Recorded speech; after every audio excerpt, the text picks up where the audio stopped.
It's a station wagon, and it's a crossover vehicle. For thousands of loyal fans, it's a faithful companion when weather and terrain get tough. It's the Subaru Outback, and today we're bringing you along for our High Gear Media video road test.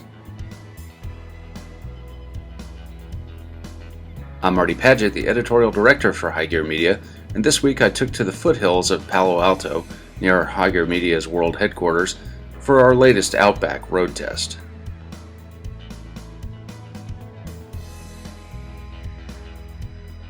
Now, you don't have to be the shaman of your drum circle or live under blizzard warnings 9 months of the year to understand why the Outback's so popular.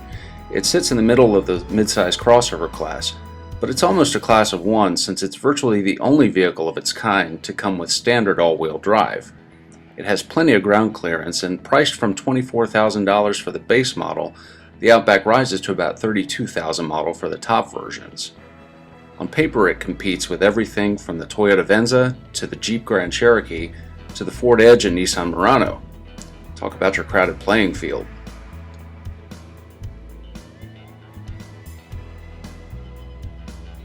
Subaru still offers a 6-cylinder in the Outback, but this version's the new 2.5-liter 4 with 173 horsepower. You can get a 6-speed manual transmission, but we chose the continuously variable transmission to see how it responds.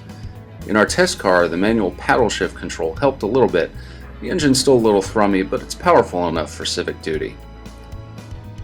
Subaru pegs the fuel economy at 24 miles per gallon city, 30 miles per gallon highway for a combined rating of 26.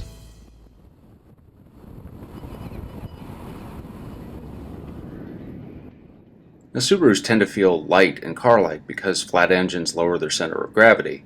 Subaru's added some body stiffness, and the Outback has fairly quick reflexes for such a tall vehicle. The ride's fairly firm too, though sometimes you'll hear the texture in the bumps in the pavement.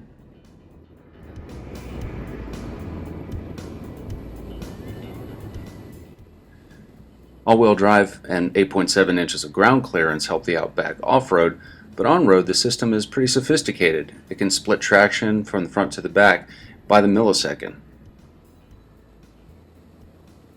The Outback feels confident on pavement too.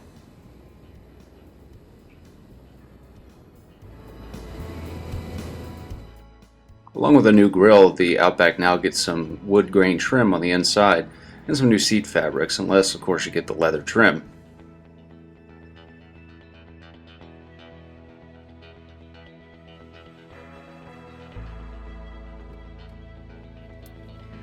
The Outback's front seats have good support.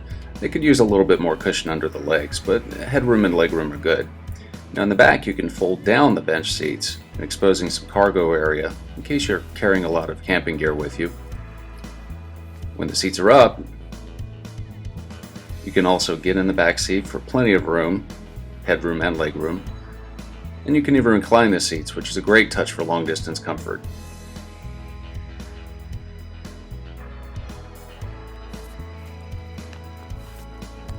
The Outback's pretty all-weather friendly inside too.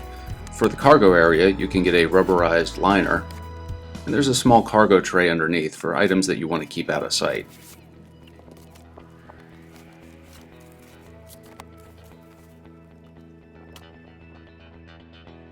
Now at long last, Subaru is offering some infotainment features. We could use a little bit of a redesign on the infotainment stack though. It's a little odd to have 3 different buttons controlling all the features. One for volume, one for power, and the big one in the middle controlling tracks. You can plug in your iPod, you can stream Bluetooth audio, and you can add in satellite radio.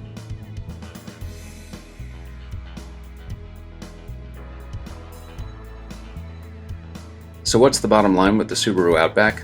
Well, if you like your crossover vehicles to have more than the usual amount of all-weather capability, there's not much that can cruise alongside it.